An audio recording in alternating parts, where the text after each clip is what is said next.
Il est littéralement une marionnette qui s'adapte parfaitement à notre époque, parce qu'il était une personnalité de la télévision aux États-Unis, connu pour ses phrases décontractées et sa manière drastique de traiter, surtout, les perdants, et il en a profité. Nous vivons dans un monde où l'on nous trompe sans cesse, rendant ces illusionnistes très recherchés. On ne tente même plus de dissimuler cela. On dit tout simplement ouvertement qu'on veut tous nous contrôler, mais il faut une raison. Et la raison actuelle, bien sûr, c'est que les gens sont incroyablement déstabilisés par toutes les guerres dans le monde, toutes les destructions qui ont lieu partout sur la planète. Et tout le monde a évidemment peur que la guerre arrive chez nous. Et tout le monde a aussi peur parce que l'économie est en train de s'effondrer. Il ne faut pas, à chaque fois qu'on utilise un superlatif quelque part, rallumer son téléphone pour voir ce qui se passe là-bas, mais simplement s'asseoir calmement et se dire « Tu sais quoi, on a vécu de la folie hier, on en a vécu avant-hier, et on en vivra encore demain. Revenir à ce qu'on veut vraiment dans sa propre vie. » Les gars, regardez ça. 86% regardent sans s'être abonnés à la chaîne. Si cette conversation t'a rendu ne serait-ce qu'1% meilleur, alors abonne-toi s'il te plaît. C'est le deal le plus honnête d'Internet. Tu y vois plus clair. Ça nous aide énormément à continuer d'inviter les meilleurs, les plus critiques et les plus prestigieux invités. Et maintenant, place à l'entretien.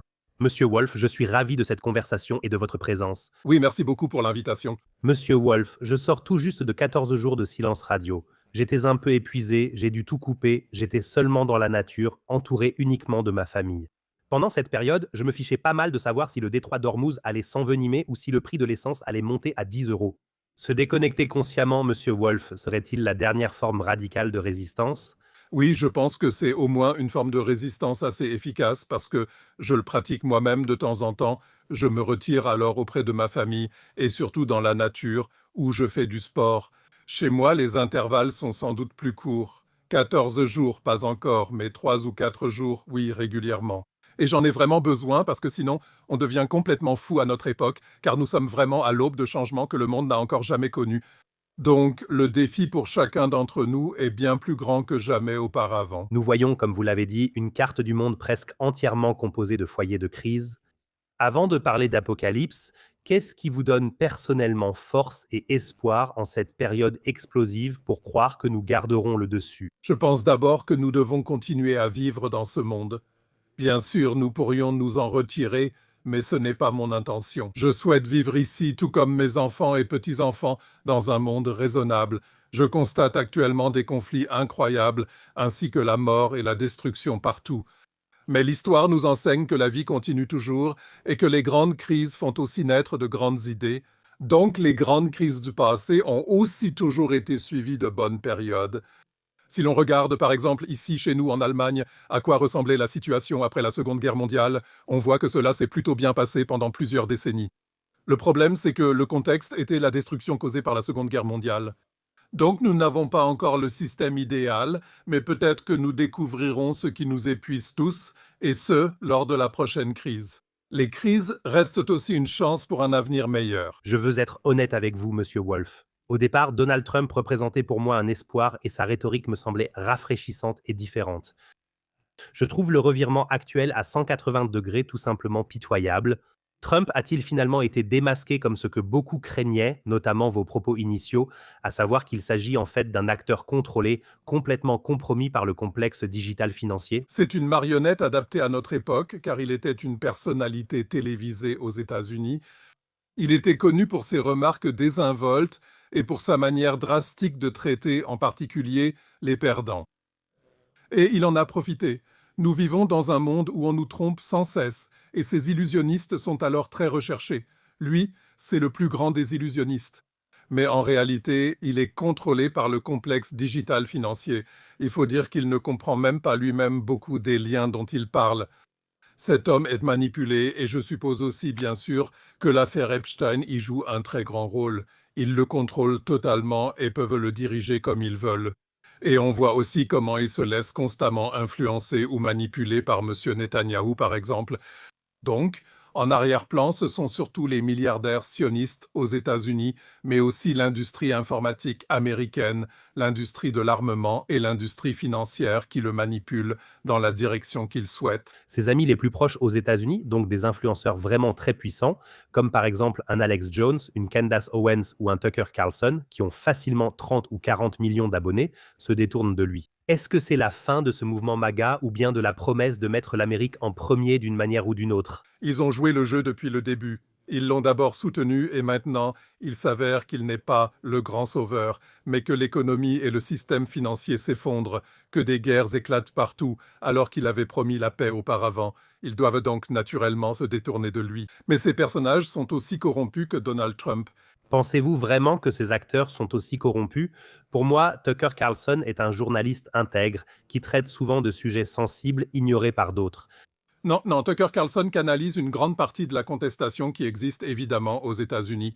Il s'est aussi exprimé de manière très critique envers Israël.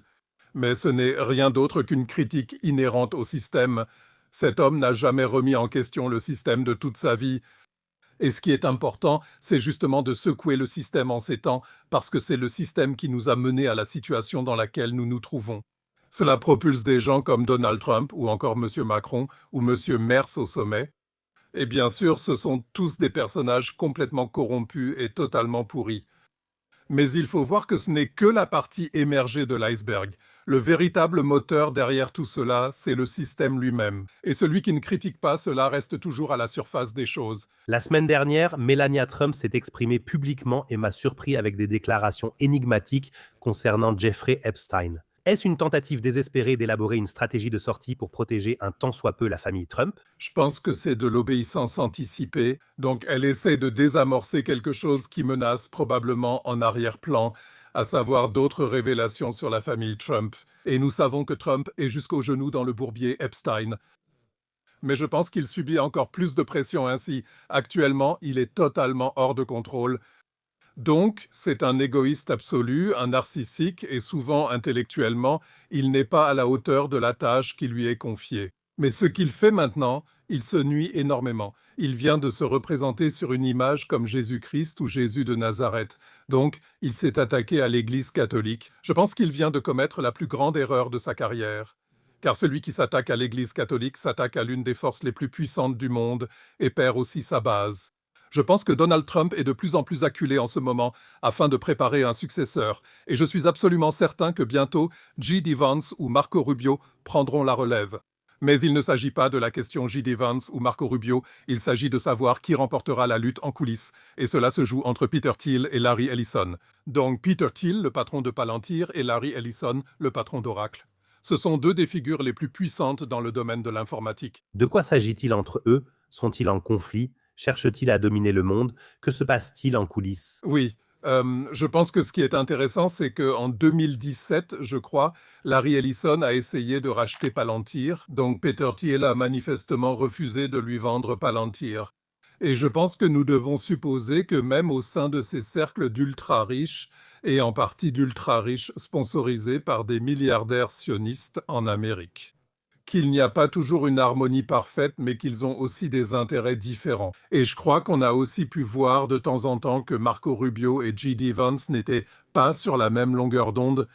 Je me rappelle notamment la conversation avec M. Zelensky, où les deux, assis à la table, étaient manifestement peu disposés l'un envers l'autre, et où J.D. Vance avait pris l'initiative. Mais quand on voyait le visage de Marco Rubio, on savait qu'il n'était pas vraiment heureux de la situation. Je trouve intéressant que Marco Rubio soit apparu la semaine dernière avec Donald Trump alors que les négociations étaient en cours, ce qui a été une provocation pour le public. Pendant que des négociations qui décident de la vie des gens sont en cours, les deux vont à un événement de catch. Mais là, on se montre quand même, on essaye de gagner de nouveaux soutiens. Et pour J.D. Vance, c'est tout à fait évident. Il est allé voir Viktor Orban, ce qui a évidemment été un coup dur pour lui, car cela ne l'a pas vraiment aidé. Il a ensuite pris part à ces négociations interrompues sans résultat. Je pense donc que les chances de J.D. Vance sont un peu inférieures à celles de Marco Rubio actuellement. Vous venez de le mentionner, cette pause de 14 jours au Moyen-Orient. Cette guerre est-elle la dernière fuite en avant d'un système financier mathématiquement à bout, ne survivant que par une terreur maximale? Oui, nous sommes dans la phase finale de ce système. Ce qui est particulièrement intéressant, c'est ce qui s'est passé le 7 avril aux États-Unis. Le 7 avril, le chef de la Fed, Powell, a réuni avec le ministre des Finances, Scott Bessent, les personnes les plus importantes de Wall Street, donc les PDG de toutes les grandes banques, comme Bank of America, Wells Fargo, Goldman Sachs, à l'exception de JP Morgan. Donc Jamie Dimon était le seul à ne pas être présent. Et il s'agissait d'un avertissement très urgent. L'entreprise Anthropic a développé un logiciel capable de détecter toutes sortes de failles dans différents systèmes et de provoquer leur effondrement. Ce qui est intéressant, c'est la relation entre Anthropic et le gouvernement américain. Anthropic a travaillé pour le gouvernement américain jusqu'en janvier de cette année. Ensuite, Anthropic s'est opposé à M. Hegseth, car Anthropic a refusé de développer ou de transmettre des systèmes de mise à mort autonomes pour des drones. Et ensuite, M. Hegseth a fait en sorte que les contrats d'Anthropic soient résiliés. Il y a même eu une procédure judiciaire qui a depuis été suspendue entre Anthropic et le gouvernement américain. Et je trouve intéressant que cette séance ait été convoquée très peu de temps après qu'Anthropic a annoncé ce nouveau système. Pour moi, cela montre un schéma similaire à celui de la guerre contre l'Iran. On fabrique un coupable, on dit qu'Anthropic a maintenant ce logiciel, mais en réalité, on s'intéresse soi-même à ce logiciel et il y a suffisamment de personnes en coulisses. Donc, si Anthropic possède ce logiciel, alors OpenAI l'a déjà aussi en coulisses à 100%. Et Anthropic appartient en grande partie à Google et Amazon, donc il est désormais largement connu dans tout ce système qu'on peut l'utiliser. Et je pense que le gouvernement américain essaie simplement de trouver un coupable si jamais on fait s'effondrer le système financier de cette manière et ensuite introduire la nouvelle monnaie, c'est-à-dire la monnaie forcée, c'est-à-dire la monnaie numérique de banque centrale de cette façon. Pour moi, ce qui s'est passé le 7 était un vrai signal d'alarme. Donc pour moi, c'était un signal d'alarme absolu ce qui s'est passé le 7 avril à Washington. À quoi devons-nous nous attendre en Iran dans les prochaines semaines? Dans quelle mesure un scénario où une arme nucléaire tactique serait utilisée est-il réaliste? Donc, je n'exclus pas cette possibilité. Je pense qu'en tout cas, la guerre ne sera certainement pas terminée. Il est important que le blocus du détroit d'Ormuz soit maintenu afin d'interrompre l'approvisionnement énergétique dans le monde entier. Il est également important que l'industrie de l'armement continue d'être soutenue, et cela ne sera possible que si les combats continuent. Qu'il y ait à nouveau des périodes relativement calmes, comme ces derniers jours, ou qu'il y ait de nouveaux combats violents, cela dépend sans doute surtout de la décision de M. Netanyahou et des milliardaires sionistes aux États-Unis. Il ne faut pas oublier que la politique aux États-Unis est largement déterminée par l'AIPAC. L'AIPAC, c'est le Comité des affaires publiques américano-israélien et il finance pratiquement tous les politiciens aux États-Unis. Donc, l'influence du lobby sioniste sur la politique américaine est immense. Et nous l'avons également constaté lors des négociations récentes. Les négociations ont officiellement échoué en grande partie parce qu'Israël a attaqué le Liban pendant ces discussions. On s'y attendait déjà à l'avance dans le conflit avec l'Iran. Cela pouvait être planifié de manière aussi chirurgicale que ce qui se passe actuellement au Venezuela avec Maduro. Je ne le crois pas. Je pense qu'il était prévu dès le début de fermer le détroit d'Ormuz. Et c'est aussi un aspect essentiel de notre époque. On dit une chose et on provoque exactement le contraire. Les Américains ont commencé la guerre et il n'y a personne dans l'armée américaine qui ne savait pas dès le début que les Iraniens réagiraient en fermant le détroit d'Ormuz. C'était absolument évident. Je l'ai déjà dit il y a 1 an, il y a 2 ans. Si la guerre éclate, alors le détroit d'Ormuz sera fermé.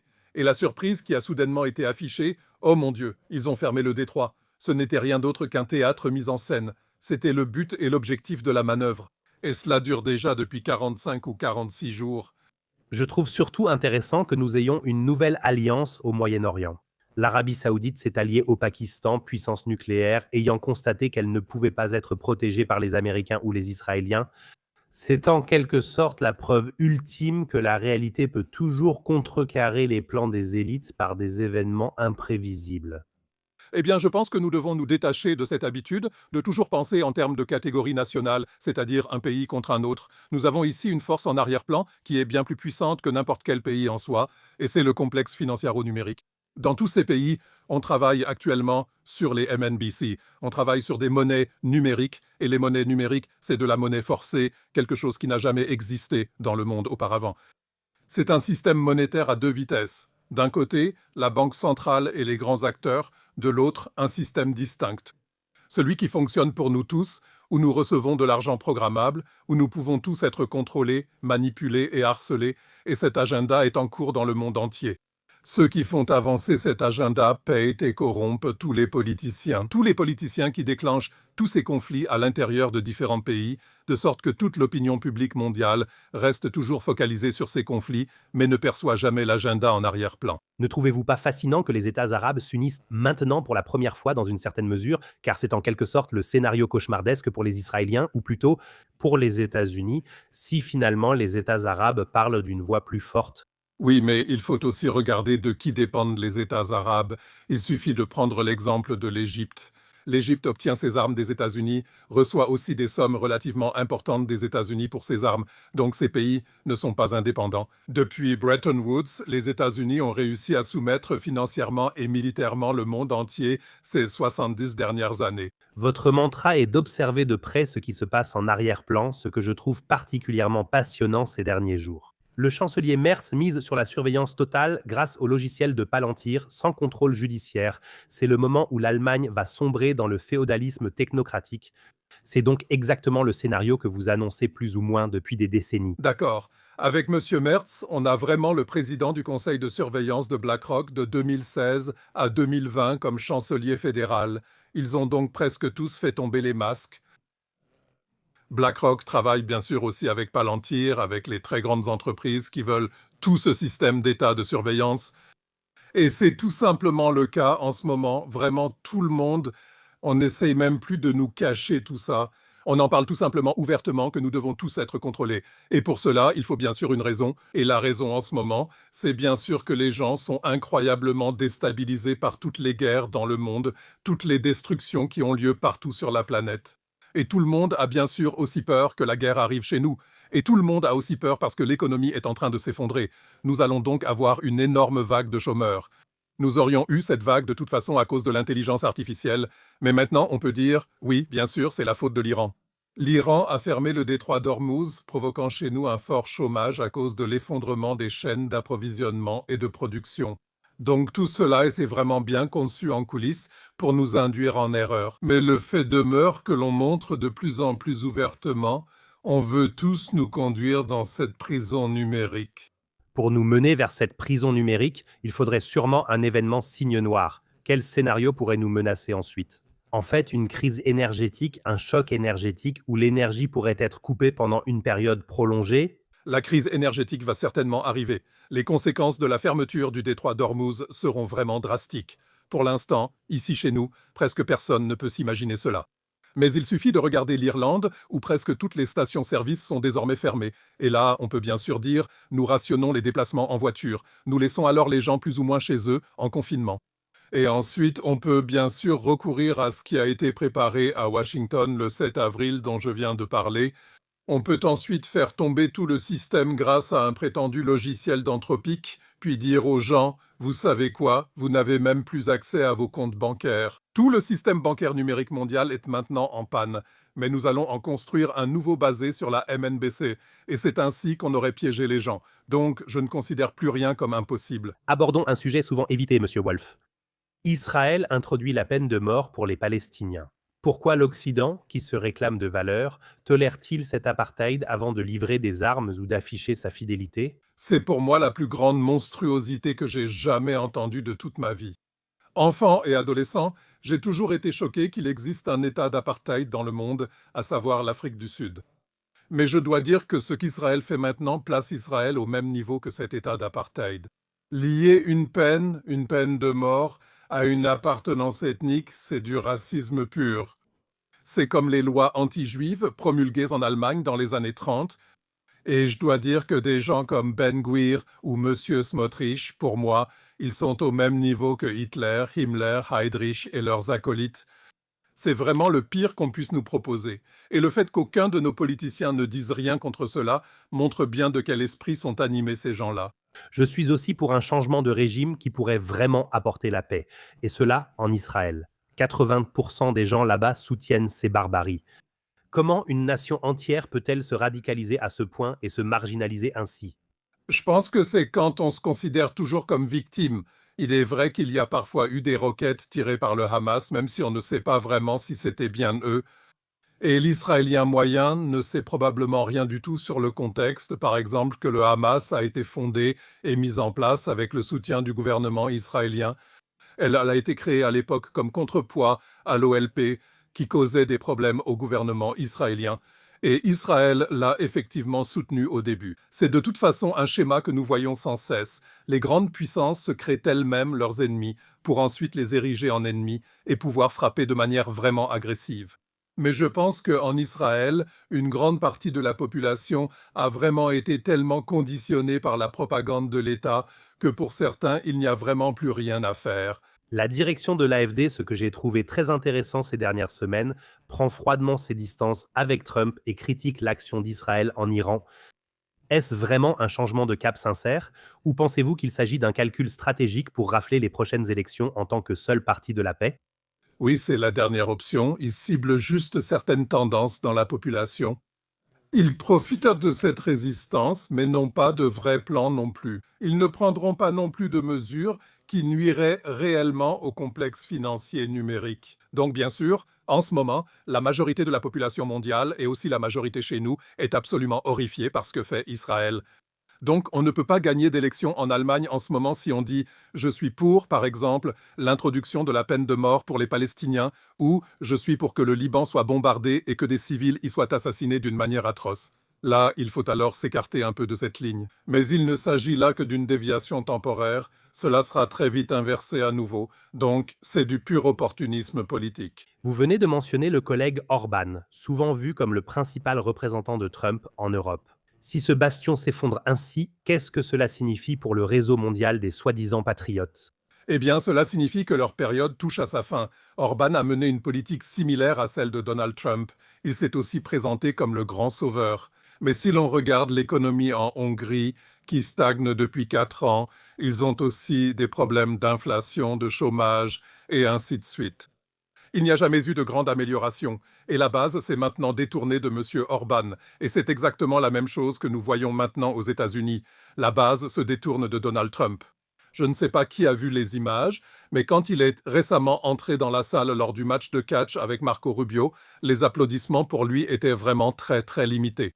Ce n'était plus cette grande apparition devant un public totalement enthousiaste. Mais ce que nous voyons, c'est que ce type de politique est désormais démasqué par la réalité et que ces personnes sont pratiquement mises de côté. Il y aura de nouveaux venus qui feront sûrement de grandes promesses. Aux États-Unis, je pense que J.D. Vance ou Marco Rubio prendront la relève. Et je ne suis pas tout à fait sûr que beaucoup de gens ne se laisseront pas à nouveau berner par leurs promesses. Les candidats dont vous venez de parler sont encore plus bellicistes qu'un Donald Trump. Si vous regardez les réactions de ces derniers jours, de ces dernières semaines, il y avait tellement de politiciens de tous bords aux États-Unis, mais aussi en Allemagne, qui étaient en quelque sorte déçus que la situation en Iran n'ait pas vraiment explosé. Alors, quelle devrait être l'alternative? L'alternative serait de s'éloigner de ce système et de dire que nous devons changer des choses de manière fondamentale. Nous devons dire, en fait, nous devons toucher à la Constitution, nous devons contrôler les instruments de pouvoir de notre époque, et ce sont l'argent et les données que nous devons contrôler d'une manière ou d'une autre, parce que l'argent et les données sont complètement hors de contrôle, et ils existent en quantité énorme, entre les mains de très peu de personnes qui n'ont qu'un seul intérêt, à savoir renforcer et consolider leur propre pouvoir. Contrôler simplement l'argent et les données, c'est en fait presque impossible. Parce que les quelques acteurs dont vous venez de parler, ce sont des gens qui sont en train de devenir des trillionnaires, donc vraiment de se sentir comme des dieux. Ils sont plus riches que 50% de tous les États là-dehors, si on les additionne tous. Il faut donc qu'il se passe un peu plus de choses que simplement espérer avoir accès aux données. Nous sommes confrontés à de grands bouleversements sociaux. Nous sommes probablement à l'aube de révolutions mondiales, et cela ne pourra plus être empêché. Nous allons donc vivre des bouleversements et des restructurations incroyables. Nous allons traverser une période très difficile. Nous avons d'abord une période très difficile devant nous. Nous devons traverser une vallée très profonde. Et soit nous parvenons effectivement ensemble à créer de nouvelles constitutions dans lesquelles le pouvoir est limité, soit nous continuons sur cette voie où le pouvoir finit entre encore moins de mains. Et nous serons tous entraînés plus encore dans une prison numérique. Il n'y a donc plus d'autre alternative que de remplacer ce système qui est vraiment arrivé à sa fin par un nouveau. Et il est très important aussi de se détacher de toutes les idées du passé. Il y a par exemple cette grande opposition entre l'économie de marché et l'économie planifiée. Beaucoup idéalisent encore l'économie de marché et disent que l'économie planifiée est la pire. Peut-être qu'on devrait réfléchir à limiter l'économie de marché, à inscrire la limitation du pouvoir dans la Constitution et à exclure certains domaines de la société de l'économie de marché. Je pense par exemple au système de santé, aux soins aux personnes âgées et à l'éducation. Ce serait très important. Et il faut aussi repenser l'alimentation parce que les aliments et l'économie de marché ne sont pas compatibles. Si les aliments restent liés à l'économie de marché, comme c'est le cas actuellement, un jour nous vivrons dans un monde où la viande de laboratoire sera vendue et où l'agriculture verticale sera pratiquée. Donc il faut intervenir d'une manière ou d'une autre. Ces interventions sont aujourd'hui très diabolisées. Ainsi, quiconque entend cela dira sûrement « ce sont des idées socialistes ». C'est absurde. Par exemple, la fonction de la révolution russe et celle du bloc de l'Est était de nous dégoûter de l'économie planifiée, donc que nous pensions tous que l'économie planifiée est horrible. L'économie des fonctionnaires a aussi été terrible, mais ce n'est pas seulement une question d'économie planifiée ou de marché. Peut-être que la solution réside dans une combinaison raisonnable des deux sous le contrôle de la majorité de la population. Quels conseils concrets, monsieur Wolf, donneriez-vous aux gens pour conclure, afin de ne pas perdre la raison et surtout pas le cœur malgré les temps difficiles? Ne pas allumer son téléphone à chaque fois qu'on entend un superlatif quelque part pour voir ce qui se passe, mais simplement s'asseoir calmement et se dire « Tu sais quoi, on a vécu de la folie hier, on en a vécu avant-hier et on en vivra aussi demain. » Retrouver ce que l'on veut vraiment dans sa vie, une existence paisible, avec ceux qui nous tiennent vraiment à cœur et sans souvenir. Alors, de temps en temps, aller dans la nature, passer du temps avec sa propre famille, rencontrer des amis et être avec eux. Peut-être aussi ne pas forcément mener des discussions politiques, mais parfois simplement avoir des conversations sur des choses tout à fait normales et quotidiennes. Je pense que cela permet de garder les pieds sur terre. Si l'on passe trop de temps dans cette sphère numérique, on finit aussi par être constamment manipulé d'en haut. Et ces gens veulent que nous paniquions et que nous ne soyons plus capables de mener notre vie quotidienne normale comme nous le faisions auparavant. Je suis d'accord avec vous, monsieur Wolf. Mes 14 jours de pause m'ont montré que le lien avec la nature et les proches est indestructible. On nous répète sans cesse que nous serions une sorte d'intelligence artificielle à programmer. Mais nous sommes des êtres humains, nous avons besoin d'ancrage, de contact, de nature. La nature est notre plus grand maître. Et justement, ne pas être aussi dépendant de ces appareils numériques, comme vous l'avez bien décrit, et dire « je ne me laisserai pas embarquer dans le prochain conflit ». C'est ma décision consciente.